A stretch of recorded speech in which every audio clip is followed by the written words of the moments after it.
और चलिए अब सीधी तस्वीरें दिखाते हैं जहां पर हमारे पॉलिटिकल एडिटर सहकारिता मंत्री गौतम दत्त से खास बातचीत कर रहे हैं। आइए आपको सुनवाते हैं। क्योंकि उनके ही विभाग का एक कार्यक्रम है।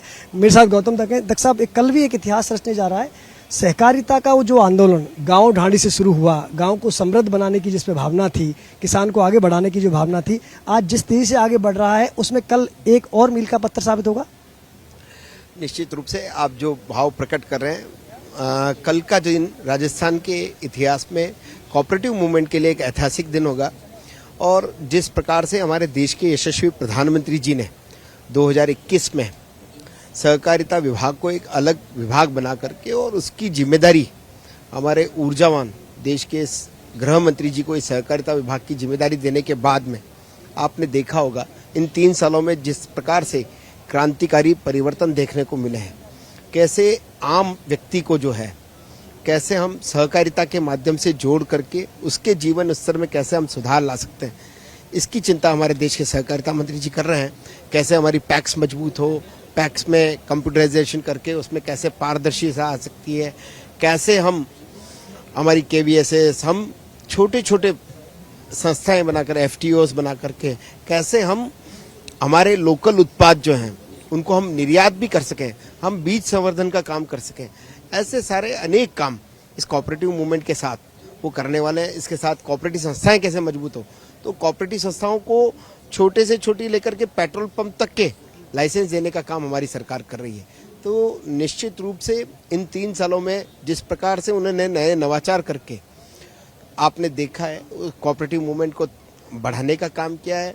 कल जब हम पूरे राजस्थान में हम 2-3 दिनों में सबसे चर्चा हो रही है, तो सहकारिता से जुड़ा हर कार्यकर्ता इस कार्यक्रम में आने के लिए वो उत्सुक है और वो उसके मन में है कि वो जब यहाँ आएगा तो यहाँ से आपस में जब चर्चा होगी, जब उसको यहाँ से कोई चीज नई सुनने को मिलेगी, जो उसके नए नवाचार देखने को मिलेंगे, तो निश्चित रूप से एक नई ऊर्जा लेकर के वो यहाँ से जाएगा। नवाचारों का जिक्र किया है क्योंकि संयुक्त राष्ट्र संघ ने 2025 को सहकारिता वर्ष घोषित किया है और कल अमित शाह का दौरा भी उसी कड़ी में है। तो क्या माने कुछ और नवाचार आगे देखने को मिलेंगे, कुछ सहकारिता में और आपको बदलाव करने जा रहे हैं जो गाँव को, किसान को और समृद्ध बना सके?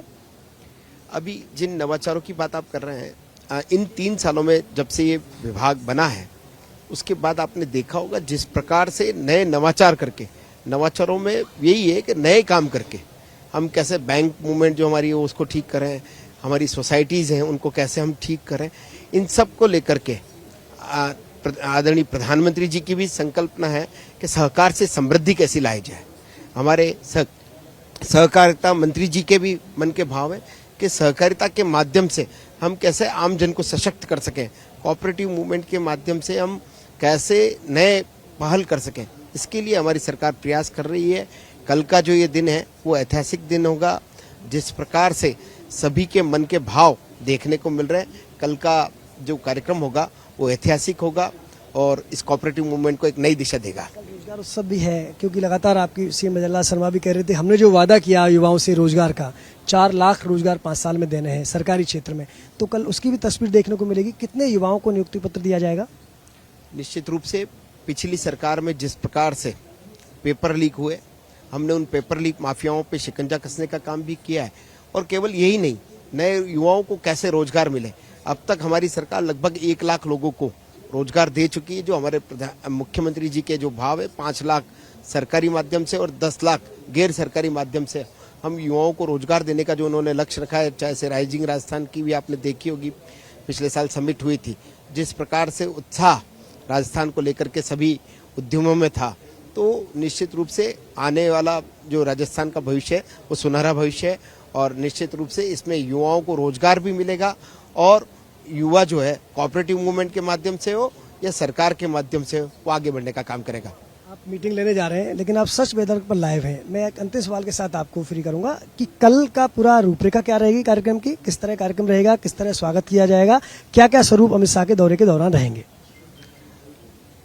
कल उनके पधारने का कार्यक्रम है, उसमें वो पधारेंगे। स्टेज पे उनके सारे कार्यक्रम हैं, जो अच्छी पैक्स है उनको वो सम्मानित करेंगे। कुछ जो नए इनोवेटिव काम हमारी सरकार कर रही है उसमें भी जो पैक्स अग्रणी हैं उनको भी सम्मानित किया जाएगा। जो डेयरी समितियां हैं जो अच्छा काम कर रही है उनको सम्मानित करके कैसे उनको एप्रिसिएशन मिले और दूसरों को प्रेरणा मिले, ऐसा काम करेंगे। कुछ नए जो लोकार्पण के काम है वो भी उसमें होंगे और हम हर क्षेत्र में कैसे इस कोऑपरेटिव मूवमेंट के माध्यम से हम आगे बढ़ सके, इसके लिए कल एक नई शुरुआत होगी। एक तस्वीर में देख रहा था बाल, कल एक फ्लैग मार्च की बड़ी तैयारी है जो ये बताएगा कि कैसे लगातार, क्योंकि गृह मंत्री भी है वो, तो राजस्थान की सरकार थानों को कैसे मजबूत कर रही है, सुरक्षा बेहतर दी जा सके, गाड़ियां दी जा सके। अक्सर हम सुनने में आते हैं कि थानों में गाड़ियां कबाड़ हैं, लेकिन वो तस्वीरें बदल रही है, तो वो भी यहाँ देखने को मिलेगी। निश्चित रूप से गृह विभाग में जैसे हम पुलिस वगैरह में देखते हैं, हमेशा संसाधनों की कमी होती है। हमारे मुख्यमंत्री जी ने इस बात को समझा और उन्होंने पहले ही अपने बजट में इनके लिए बजट सैंक्शन किया और आप देख सकते हैं कि उनको कल हम उनका भी लोकार्पण होगा। पुलिस मजबूत होगी, पुलिस का आम जन में विश्वास और अपराधियों में भय, ये हमारी सरकार का मोटिव है। निश्चित रूप से उस पर हम आगे बढ़ रहे हैं और राजस्थान में अपराध कैसे कम हो और कैसे हमारे जो पुलिस है वो संसाधनों से युक्त हो, आधुनिकीकरण की जो उनके पास इक्विपमेंट चाहिए वो सारे इक्विपमेंट भी उनके साथ हों, ऐसा ही हमारी सरकार की भावना है। निश्चित रूप से कल का दिन गृह विभाग के लिए भी एक महत्वपूर्ण दिन होगा। ये थे सहकारिता मंत्री गौतम दत्त जो बता रहे हैं कल सहकारिता के क्षेत्र में राजस्थान की धरती पर एक नया इतिहास रचाया जाएगा, जब सहकारिता का स्लोगन एक सबके लिए सब एक के लिए की भावना के साथ सहकारिता से समृद्धि का सपना भारत में कैसे साकार हो, कैसे विकसित भारत में सहकारिता अपना अहम रोल अदा कर सके, ये कल आप राजस्थान की धरती पर उस समय देखोगे जब अमित शाह का उद्बोधन होगा।